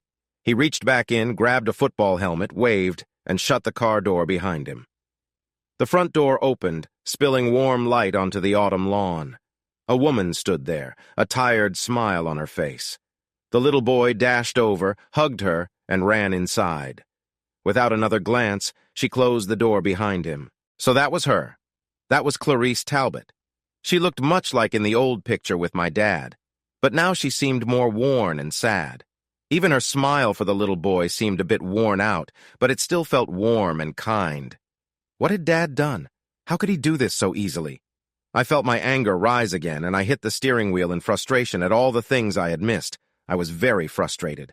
About 2 weeks later, I walked into the hitching rail and saw my boss, Ferlin Fargo, who often looked grumpy. "Take off your shirt and come with me," he said. "Take off my shirt?" I replied, surprised. "You keep wearing those white dress shirts. I don't know how you haven't ruined them yet, but you're about to." "Doing what?" "Helping me move chairs and tables from the basement. Special event? Lincoln County Women's Bar Association meeting. They move around each month. We host them 3 times a year, and it's our turn again today." I smiled. "I get to wait on a bunch of women lawyers?" "You won't be smiling in a few hours. They can be tough and don't tip well." I shrugged and started unbuttoning my shirt. While carrying up tables and chairs, Ferlin said, "So why do you always wear the same thing?" "It's all I have," I answered. "You don't have any other shirts?" he asked. "Nope, nothing else that's good for work." "Have you thought about buying some cheap ones?" "Not really." "Interesting choice," he said. "Whatever." Ferlin was a funny guy. He wasn't old enough to be a dad, but he wasn't like an older brother either. He treated everyone the same, with a bit of grumbling, but also soft moments of thanks. Debbie, one of our co-workers, seemed to look up to him, even though he was much bigger and older than her. She always lit up when he was around. We all got used to his teasing. "So, has anyone found you yet?" he asked, taking a break against a table. "What do you mean?" I asked. "That soon-to-be ex-wife you seem to be running from." "No one knows where I am," I replied. He nodded, looking concerned. "What?" I asked. "Just thinking it must be hard," he said. "Leaving and being around strangers. No family." I smiled as I wiped the sweat from my forehead. "My brother passed away in a car accident a while ago, and my mom and dad, let's just say they didn't get along with my ex." "Taking her side?" he asked. "It's a bit more complicated than that," I said.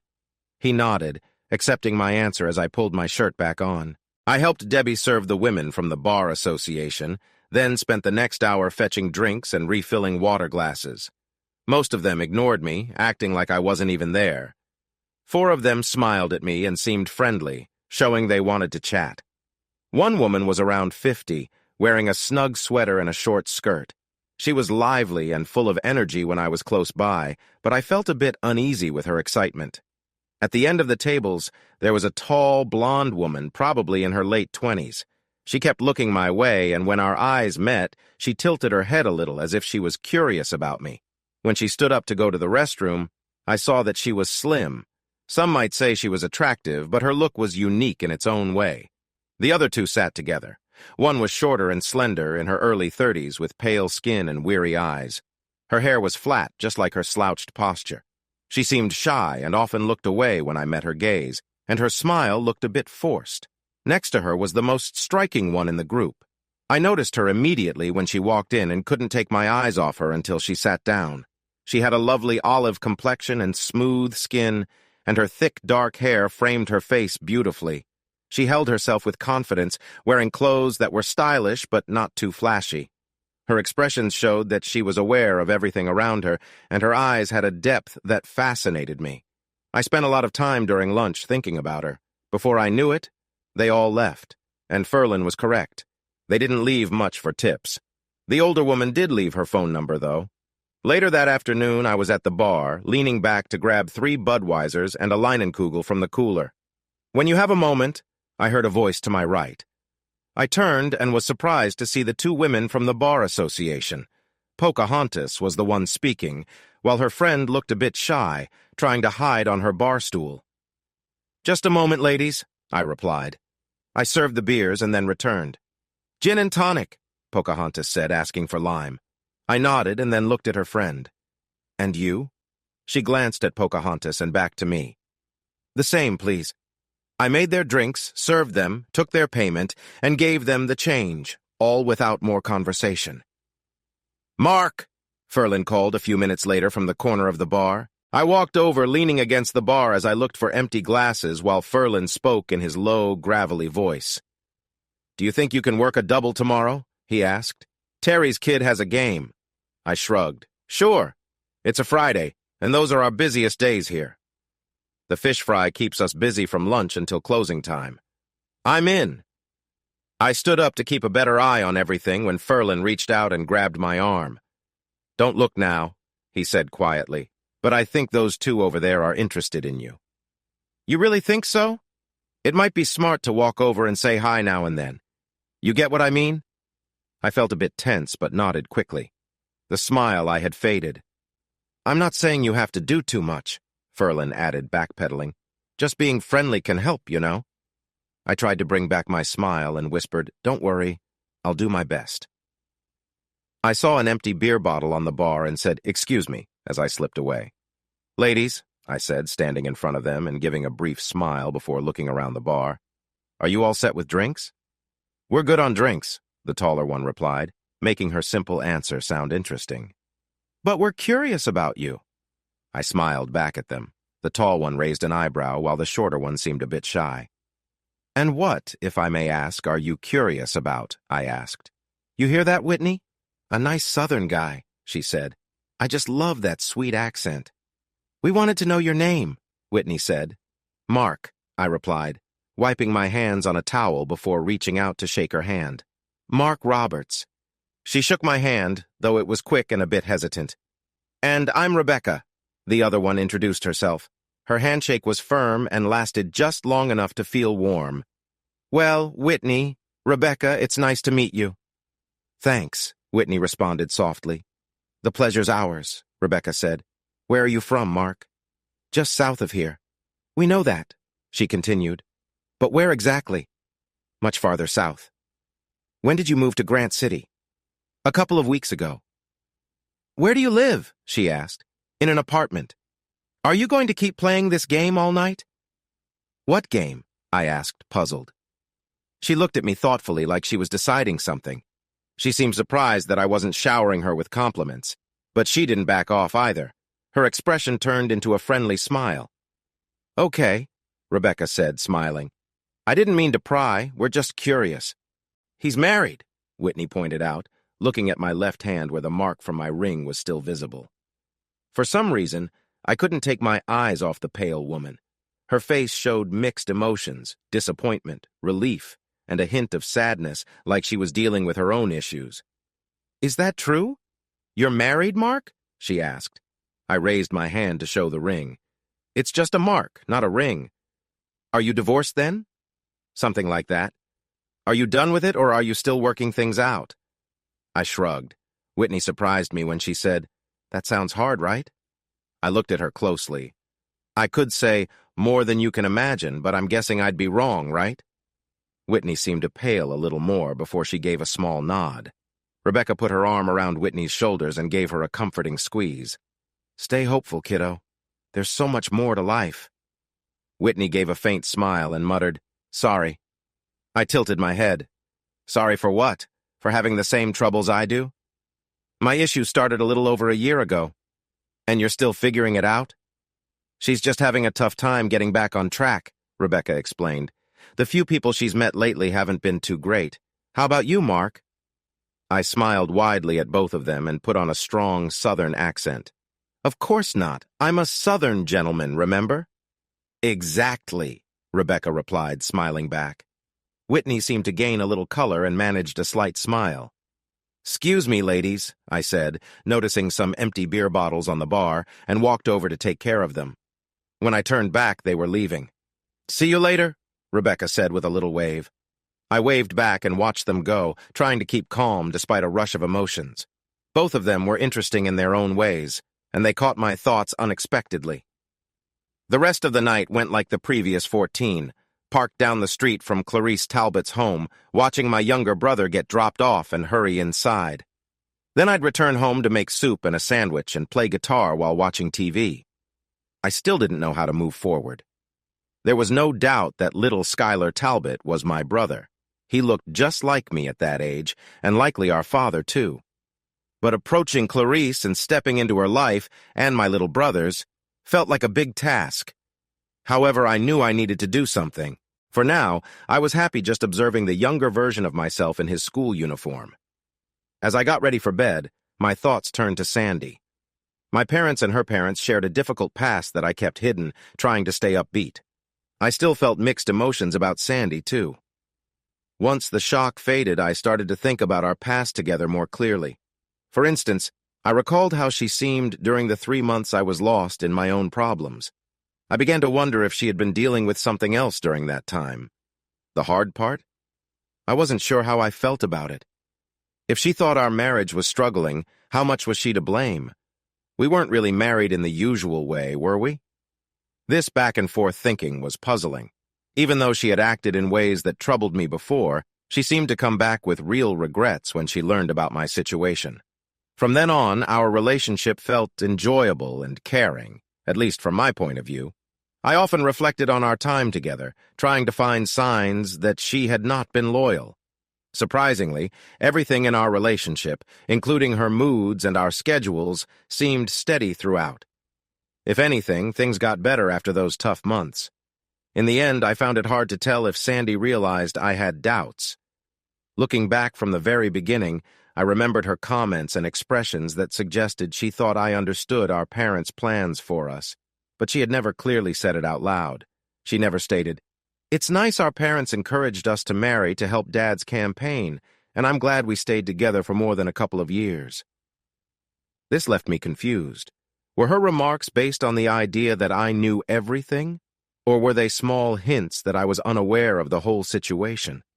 Once again, I crawled under the sheets and stared at the ceiling, seeking answers. The following Thursday brought two surprises. First, Rebecca came over for a drink after work without Whitney. "Gin and tonic with lime?" I asked as she settled in. "That sounds perfect," she replied, her smile warm and genuine. After I ordered her drink, she asked, "So, Mark, what's your last name?" "Roberts." Her eyes narrowed in thought. "I think I've heard that name before. Are you famous?" I motioned around the bar. "I work here Monday through Friday from 11 to 6. She looked thoughtful, her lips pursed. "Excuse me?" I said after a moment, rushing off to get drinks for a group that had just come in. When I returned, I heard Ferlin sounding frustrated on the phone behind me. I turned and saw him hang up angrily. "Problem?" I asked. "That band," he said. "Golden Rodeo was supposed to play here tomorrow night, but their singer and bass player were in an accident last night. They have to cancel." I frowned. "That's not good. Definitely not." His frustration was clear, and he continued.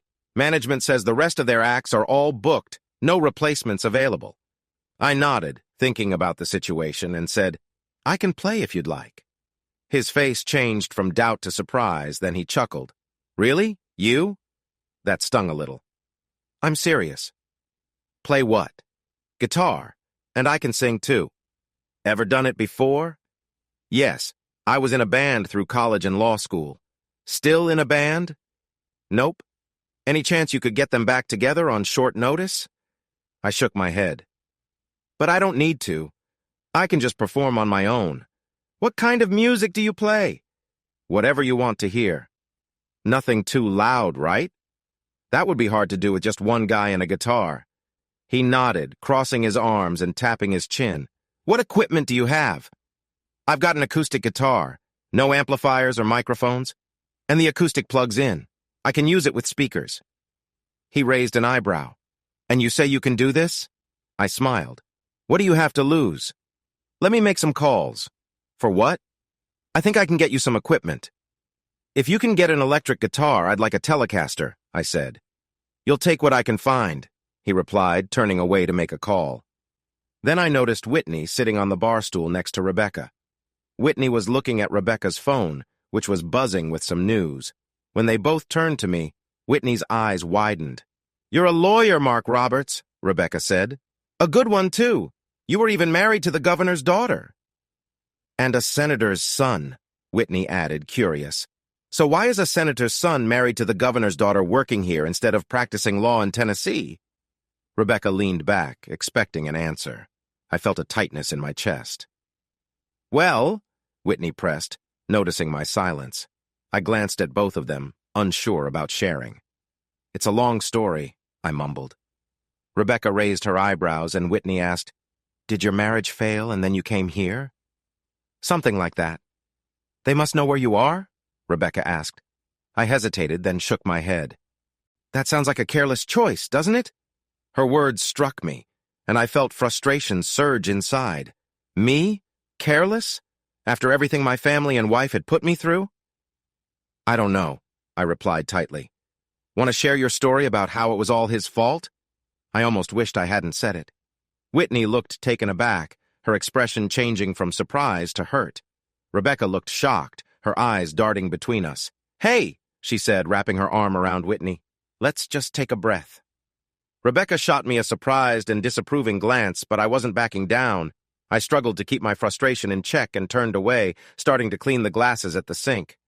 A little later, I saw the door open and watched them leave. This time, I didn't feel excitement. Instead, I took deep breaths to steady myself and focused on my work. Since the other side of the bar was mostly construction workers, I thought I'd only last about 20 seconds after the first bottle was thrown.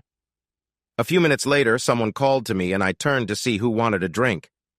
Mark, one of the workers said, grinning a bit. What did you do that for? They were the only interesting people here. I tried to smile and shrug, but I just looked awkward, so I walked around the bar to get some drinks ready. When I reached the half-finished drinks left by Rebecca and Whitney, I nearly picked up the napkin without noticing what was written on it. You're right. I'm sorry. Now, I really felt bad, something the construction workers reminded me of as I finished my shift and headed home. Late the next afternoon, I was still feeling down, waiting for my shift to end so I could find some quiet time. I was lost in my thoughts when Ferlin knocked on the bar. Yeah? I asked. Come on, he said. Debbie will take care of the bar while we're away. Where are we going? I wondered. To pick up that equipment you need. Oh no, I realized I had completely forgotten. You coming? He nudged me when I stood there, lost in thought. I tossed the bar cloth on the counter and followed him. 10 minutes later, we turned onto a long gravel driveway and headed toward a house that looked nice but was neither new nor old, big nor small. To the right was a neat lawn with some old oak trees swaying in the breeze, and at the end there was a simple barn. As we pulled up to the back of the house, the back door opened, and a man walked out toward us. I thought I recognized him. He came up with a big smile and shook Ferlin's hand when he got closer. Hey, Ferlin. Coop? They greeted each other with friendly pats on the back. Then the man turned to me and smiled. Hey, I'm Teddy Cooper. I smiled and nodded. Of course, Teddy Cooper. He was the singer and guitarist for General Beauregard. Mark Roberts, I said, shaking his hand. Come on, he said, leading us toward the barn and calling back to Ferlin. Why don't you back the Jeep up to the shed? I followed him while Ferlin got back in the vehicle. You've got your choice, Teddy said as we entered the barn. He flipped a switch, and bright lights turned on, showing a full set of instruments. Drums, guitars, keyboards, and more, everything except for the light show. We practice here a lot before we go on tour. We're not in your way or anything? I asked. He smiled. Not at all. We just got back about a month ago. We're all taking a break while Nick, Will, and I work on some new songs. I nodded. Do you know what I need? Sure. I've been there before. Come on, help me out, I said. Teddy, Ferlin, and I carried some amplifiers, cords, a small mixing board, and a microphone with a stand. Which guitar do you want? He asked as we took a moment to catch our breath. Whatever you have. Do you have a favorite? Telecaster. He nodded toward the guitars on the side. Pick one. I looked around. There were 3 Fender Telecasters next to some Les Paul, Stratocasters, a Paul Reed Smith, a Gretsch, and 2 Rickenbackers. Are these all yours? I asked, feeling a bit envious. Some belong to Nick. Does that matter? What he doesn't know won't hurt him. I raised an eyebrow. Still, if you're okay with it. He laughed. All right, take this one. He chose a white Telecaster from the row and walked over to some cases. He opened one marked Nick, placed the guitar inside, and closed it. I'd really rather not. Really? Teddy interrupted. He won't mind. This is the best one. It's designed just for him and plays wonderfully. If you're doing a solo show, you might as well use it, right? I thought for a moment and then nodded. Thanks. So you coming tonight? Ferlin asked as I put the guitar in the Jeep. Probably around 8:30. I need time to set up. You don't have to. His look stopped me. He was about the 10th person in a day to give me that look. You won't get it right in that place. I've played there before. I'll help you set up quickly. Okay. He smiled and put his arm out. Good. I'll see you then. Thanks. Any time. Ferlin laughed to himself for most of the ride back to work. What's so funny? I finally asked. You. Seriously, Mark. I know you recognized him, but you didn't even act surprised. Like it was nothing. I've met famous people before, I said. Yeah? That famous? Like who? Well, I thought, I've met the president and some important leaders. I even played a duet with Alan Jackson once, who is pretty well known, but I didn't say that. Just famous people, I replied. But after all that time, acting like it's no big deal, you got nervous when he offered to help you set up. Just didn't see it coming, I said. I mean, I'm sure he has better things to do, right? Nah, Ferlin said. Jenny and the kids are out of town. He's probably bored right now. I stayed quiet for most of the drive back. As we pulled into the parking lot, I asked, "How do you know Teddy?" Everyone around here knows him. Most of the band does, but especially Teddy and Nick. I graduated a year ahead of both of them. We go way back. And do they still live here? Teddy never left. Nick returned around the time Leadfoot split up and General Beauregard was formed.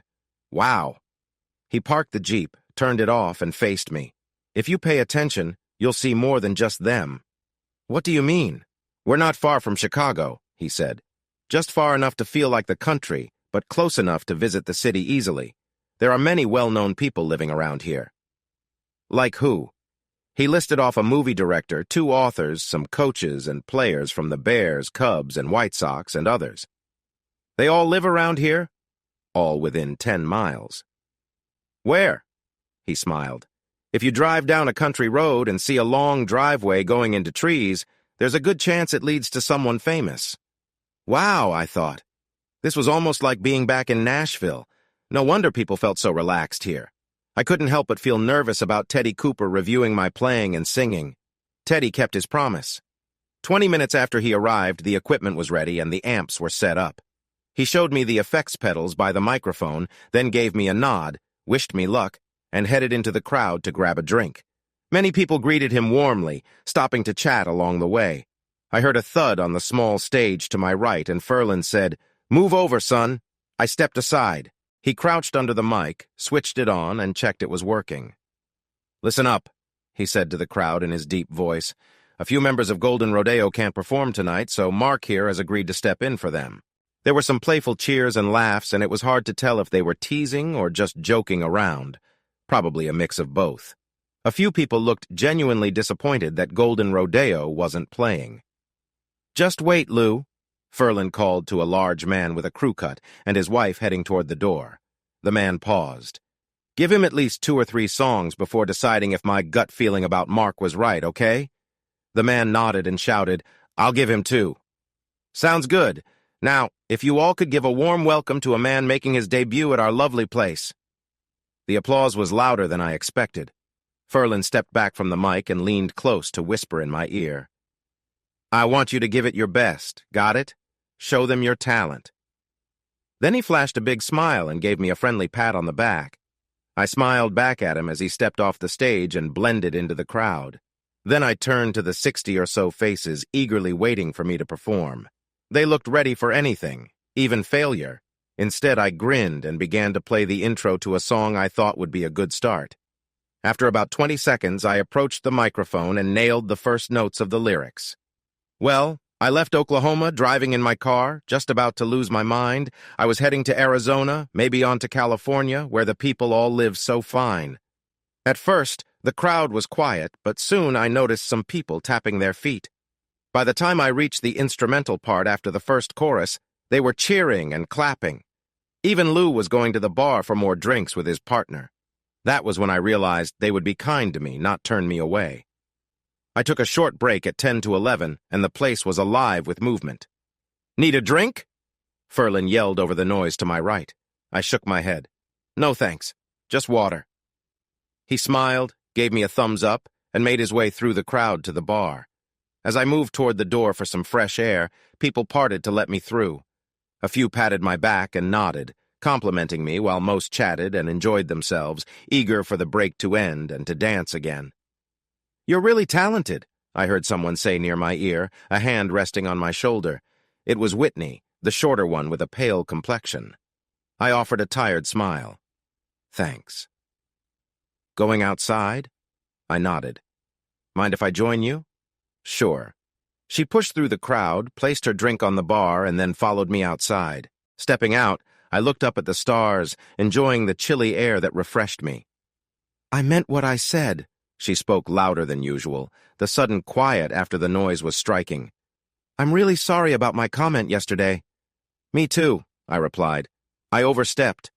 I deserved it. I didn't respond, just took a moment to relax. The silence started to make her a bit uneasy. You're really good. You know a lot of songs, she said. I used to play in a band back in school. Why did you stop? Life changes, like getting married and starting a career took over. That can happen sometimes, she agreed. We fell silent for a bit, and I glanced over at her. She was gazing at the stars, lost in her thoughts. I was right about that, wasn't I? I asked. She turned to look at me, her expression serious. After a moment, she nodded. I'm divorced, and it was mainly my doing. How did that happen? Do you want the short version or the long one? I checked my watch. Whatever you feel like sharing in the next 9 minutes. She sighed, then looked up at the dark sky filled with countless stars. The quick version is I was unfaithful to him. The longer version? We probably shouldn't have gotten married. Why not? Because I'm not sure I loved him deeply. That hit me hard. I felt a chill go through my body. I cared for him, sure, but it was more about respect and admiration. He is a good man, smart, kind, and reliable. He had all the qualities a husband should have. But there was never a deep connection. Then why did you marry him? At that time, it seemed like the right choice. I was in my mid-20s, and getting married felt like the next normal step. But why him? He was easy to be with. And it never turned into something deeper? She looked at me with sadness. It got harder for me. We had a little boy, which kept me going for a long time. She smiled softly at the thought. Then my job kept me busy too. And eventually I started to dread coming home. It wasn't him, it was me. Besides our son, we just didn't have much in common. We wanted different things and had no shared hobbies. Except for your son. Except for Kyle, she agreed. Have you ever talked to him about this? She shook her head. It's better if he thinks I was just unfaithful, that another man came between us. That feels unfair. Her expression changed to determination. If I told him how unhappy I was for most of our time together, he'd lose all those happy memories. What do you mean by that? Think about it, Mark. When you look back on your marriage, you remember the joyful moments, right? Times when you both enjoyed each other? I stayed quiet. Honestly, I was starting to see things differently. Sandy's feelings were becoming unclear. As it is, Sandy said, looking back at the stars, Luke thinks of 10 years of happiness while we were together and only a few months of struggle. I don't want to take that from him. It's the best thing I can do. I don't want to spoil his memories. And he doesn't have a clue? He chose the simplest explanation. I thought about this, realizing she was probably right about her situation with Luke. But for me, I started questioning all my own memories. It was like someone had turned things upside down and now nothing looked the same. I wasn't sure what the truth was anymore. Time for you to head back, she said, bringing me back to the moment. I glanced at my watch. Yeah, I said, leaning in to give her a friendly hug. Sorry again. She tried to smile, then turned back to the stars while I walked inside. Teddy Cooper stopped me as I headed back to the stage. You're doing great up there. Thanks, I said, feeling happy with myself. Do you have anything original? You mean something I wrote? Yeah. I shrugged. Sure. Why not play a couple of them? I looked at him, then back to the crowd starting to leave the dance floor. I'm not sure they'd want to. Just one or two. Mix them in. Don't tell them it's yours. They'll never know. Unless they aren't that good, I replied. He laughed. Yeah, there is that. I shrugged. I'll see what I can do. Once I was back on stage and plugged in, I scanned the crowd and saw Whitney come back in looking for her drink. Rebecca handed it to her, and they both turned to face the stage. Keeping my eyes on Whitney, I picked up the acoustic guitar, put a capo on the second fret, and leaned into the microphone. There are some nice ladies by the bar with no one around them to dance. I'm going to play something in about 10 seconds, and I hope someone will invite them to join in before I start. I saw Rebecca laugh and make her way toward them. Whitney seemed a bit shy. Then a tall man in his 40s stepped toward her and extended his arm. With a small pause, she took his hand and went with him. I strummed the strings, and most everyone recognized the song quickly. With her head on the man's shoulder, I could see her lips moving when I reached the chorus. Winter, spring, summer, or fall, now all you have to do is call. And I'll be there. Yes, I will. You've got a friend. That was fantastic, Ferlin said as he stood behind the bar counting the money. You drew them in and kept them here. Just amazing. I sipped a beer, my first of the night, while Marla and Denise cleaned up and moved a big trash can around for the empty bottles and cans. I took another sip and smiled wearily. It felt nice. I hadn't played in a long time, and I realized I missed it. A lot. The music, the crowd, the energy. Just playing for bar crowds was fun when you could connect with them and play what they liked to help them forget their worries for a while. I had done that tonight. I didn't want to stop, but Ferlin finally came on stage at 20 to 2 to announce one last song before everyone had to leave. You hear me? He said, standing right in front of me. Sorry, I said, turning to look at him. I asked, how much do you want for playing tonight? I shook my head. Nothing. It doesn't work that way, he replied, his voice low and serious. You made me a lot of money. Thanks for helping me out earlier. Without you, this place would have had a hard time. I shrugged. It's no trouble, don't think much of it. He slid $400 across the bar toward me. It's a bit less than I'd pay a whole band, but you helped me out. I looked at the money and then back at him. I don't want it, Ferlin. You're taking it. No, I'm not. Yes, you are. Take the money, Denise called out. He won't leave until you do, and we need to get home. I looked at Denise and then back at Ferlin, a big smile on my face. Stop it, Ferlin said. So, you two? I asked. Used to be married, he said quietly. Trying to get back together? I asked softly. I can hear you both, she replied sharply. And no, we're not trying to get back together. We just need to sort things out. I laughed. What's so funny? Ferlin asked. Nothing. I just think it's, well, different, I guess. Different how? He was serious. He didn't see anything strange about going home with his ex-wife to talk things over. You really don't see it? No, I don't. I chuckled, then reached for the money. How about this? I'll take half and you keep the rest. But you need to return the equipment to Teddy tomorrow. I left 2 bills on the bar, and Ferlin looked at them for a moment before putting them in his pocket. Sounds fair. By the way, Teddy wants you to call him tomorrow. What for? Didn't say. Do you have his number? In the book, under Jenny's name, Jenny Cooper. I finished my beer. All right then, I said. I stood up, picked up my guitar in its hard case, and went home to rest. Hey listeners, if you enjoyed watching this video and want to stay updated with our latest content, don't forget to hit that subscribe button and turn on notifications. You won't want to miss out on what's coming next. Thanks for watching, and see you in the next video with Queen Cheating Tales.